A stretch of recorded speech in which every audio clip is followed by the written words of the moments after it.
Olá pessoal, meu nome é Lucas e hoje a gente vai prosseguir com a segunda parte dos 10 assuntos que mais caem na específica da UERJ, né? A gente já falou deles até o sexto lugar no primeiro vídeo e hoje a gente continua a parte do quinto lugar. Então não vamos perder tempo e olha o quinto lugar chegando aí agora. Agora estamos indo para o nosso quinto tema, e o nosso quinto tema é a ditadura militar brasileira. As questões da UERJ, quando estão falando de ditadura, ou pedem para falar em relação ao golpe militar, ou a gente tem que começar a pensar nas características desse regime militar brasileiro, né, no qual a gente vai observar que tiveram ao longo desses 21 anos 5 presidentes, né, Castelo Branco, Costa e Silva, o Médici, o Geisel e o Figueiredo, no qual todos esses presidentes controlaram a política brasileira através dos atos institucionais, que ao todo foram 17 atos institucionais.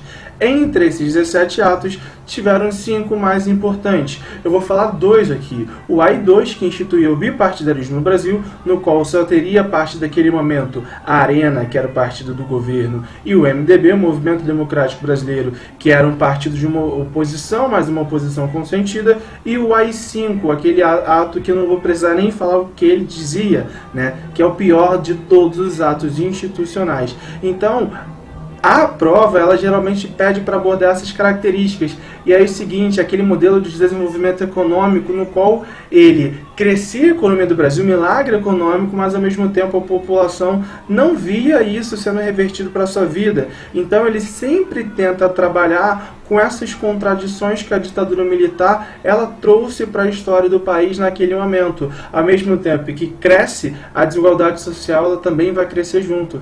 E aí é esse o ponto mais importante que eles vão querer trabalhar. Quando não for isso, vai querer falar sobre o processo de transição para a democracia. E aí entra aquela ideia de uma abertura lenta, gradual e segura. Já o quarto tema que mais cai na prova da UERJ específica é a Era Vargas, tá? Aquele nosso período da história republicana que durou cerca de 15 anos, de 1930 até 1945, quando a gente sai daquela república velha, daquela república oligárquica e começa a arrumar para um país mais urbano e industrial. A gente tem que lembrar que a Era Vargas é dividida em 3 fases: governo provisório, governo constitucional e a ditadura do Estado Novo, e vai trazer uma série de mudanças para a vida brasileira, como leis trabalhistas, a mulher vai poder votar, a gente vai criar a indústria de base e a gente vai começar a se industrializar. E aí esse período da história é muito importante justamente por conta dessas transformações que Vargas traz para o Brasil e que até hoje elas exercem influência na nossa vida, né? Então é esse aspecto que a gente tem que começar a pensar. Sobre esse assunto você pode ver mais também aqui no nosso canal, que já tem 3 vídeos preparados com aulas sobre a Era Vargas, tá? Ali tem tudo que vai poder te ajudar. Beleza? Inclusive no nosso blog também tem algumas questões, então acessa lá para a gente ver essas questões, fazer e assista a nossa aula para você entender melhor a matéria. Em terceiro lugar, a gente começa a falar sobre o nazifascismo, os regimes fascistas que ganham força na Europa a partir da década de 20, tá? Primeiro ponto, a gente tem que lembrar que esses regimes fascistas, eles começam a ganhar força a partir da Primeira Guerra Mundial, porque a Alemanha é humilhada por conta do Tratado de Versalhes e a Itália também não consegue ter o que foi lhe prometido ao longo da Primeira Guerra Mundial. Quando acaba a Primeira Guerra, esses 2 países estão destruídos economicamente. E aí os presidentes, né, os governantes desses 2 países, principalmente, eles não conseguem atender essas novas necessidades, eles não conseguem tirar os países das crises que eles se encontram, né? E aí, além disso, a gente tem que observar que está começando a ganhar força no mundo o ideal socialista. A Revolução Russa de 17 dá certo. Então, os ideais socialistas eles começam a se expandir pelo resto da Europa. A burguesia temerosa, né, desses ideais se espalharem, elas começam a se ligar diretamente com um modelo político para implantar um regime mais forte, evitando com que o mal do comunismo se aproximasse. Então a gente tem que começar a pensar que esses regimes fascistas são regimes de direita, e aí cada um vai ter as suas especificidades, obviamente. O mais importante desses movimentos é o movimento nazista, que ganha muita força. Hitler ele vai subir ao poder em 1933, após escrever o seu livro o Mein Kampf, Minha Luta, no qual ele coloca todos os seus ideais nazistas ali, de ter uma raça ariana, que seria uma raça superior, a expansão do espaço vital, né, e toda a sua raiva e todo o seu ódio contra comunistas e contra judeus. Não é à toa que o regime nazista vai ser um dos regimes mais sangrentos do mundo, vai produzir um holocausto que matou cerca de 6 milhões de judeus.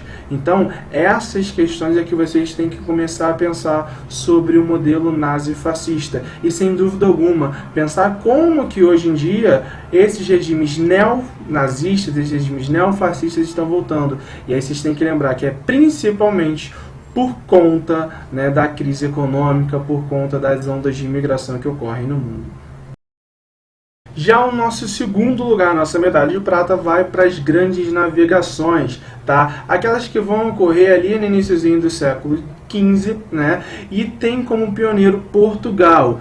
Tem que lembrar quais são os motivos que vão levar Portugal a ser pioneiro nas grandes navegações, né? Como já tem um poder centralizado, a questão da escola de Sagres, a posição geográfica excelente. Então, esses vão ser os motivos que vão levar Portugal a ser o pioneiro na expansão marítima. Obviamente, a gente tem que pensar, por que se ocorre a expansão marítima? Primeiro, a ideia de expandir a fé cristã, né? E sem dúvida alguma, a gente tem que lembrar que eles queriam arranjar novas rotas para fazer o comércio com a Ásia, porque o caminho do Mediterrâneo estava tomado pelos italianos, que cobravam altos impostos, encarecendo a viagem. Então eles buscam novas rotas comerciais para se chegar à Ásia. E aí vocês têm que começar a pensar que, para muitos historiadores, para muitos estudiosos, esse processo de grandes navegações, que vai culminar no descobrimento do Brasil, né, é considerado uma primeira globalização, pois já começa a ter encontro entre várias culturas, entre a cultura americana, entre a cultura europeia e entre a cultura africana. Obviamente, a gente sabe, né, que a cultura europeia ela vai se sobrepor, vai querer se sobrepor às outras culturas, por considerar que ela é superior às outras, né? Então a gente tem que começar a pensar que o processo das grandes navegações tem esses motivos e tem como consequências a exploração, a submissão, tanto da África quanto da América ao continente europeu. Nosso primeiríssimo lugar vai para o absolutismo, o regime político que vigorou ao longo de toda a Idade Moderna, né? E que a gente considera, a gente chama de Antigo Regime. O que a gente tem que lembrar sobre o Antigo Regime? Ele se inicia no período de centralização política, no período de criação dos Estados Nacionais modernos. E aí, para implantar esse modelo de um único rei centralizando toda a política, comandando tudo, você precisava dos teóricos, né, absolutistas. Nessa brincadeira, você tem que sempre pensar no Hobbes e no Maquiavel. São dois dos principais teóricos absolutistas, tá? Então, eles criam a base, eles criam a ideologia para o absolutismo começar a ganhar força no mundo, sem dúvida alguma, e aí, a partir do momento em que esse absolutismo é implantado, a gente tem que começar a pensar em todas as características. O rei controlava tudo, economia, política, sociedade. Ao mesmo tempo, o que a gente tem que lembrar? Como que era dividida a sociedade no Antigo Regime? Essa sociedade era uma sociedade estamental, no qual ela não permitia mobilidade social. Tinha lá o clero, a nobreza e os camponeses, o terceiro estado, né? Se eu nascer no terceiro estado, eu seria eternamente terceiro estado. E aí, quem utilizava dessa ideia também? A Igreja Católica. A Igreja Católica se ligava diretamente ao regime político. Ela dava todo o embasamento ideológico para a pessoa permanecer naquela situação. Por quê? Se eu sou camponês porque Deus quis. Além disso, né, saindo da sociedade. A gente tem que lembrar no ponto de vista econômico. A atividade, o modelo econômico que existia no antigo regime era um modelo econômico de mercantilismo, ou seja, o rei interferia diretamente na economia. E quais são as características do mercantilismo, né? Busca por metais preciosos, protecionismo alfandegário, busca por matéria-prima, busca por colônias, balança comercial favorável também, no qual você buscava vender mais do que você comprava. Então, pessoal, chegamos ao fim dos nossos vídeos sobre os assuntos que mais caem na prova da UERJ de História, beleza? Mas antes de ir embora, tenha muita calma, não se esqueça de inscrever nos nossos canais, não se esqueça de curtir a nossa página no Facebook e de acessar o nosso blog historiasemdose.blogspot.com.br.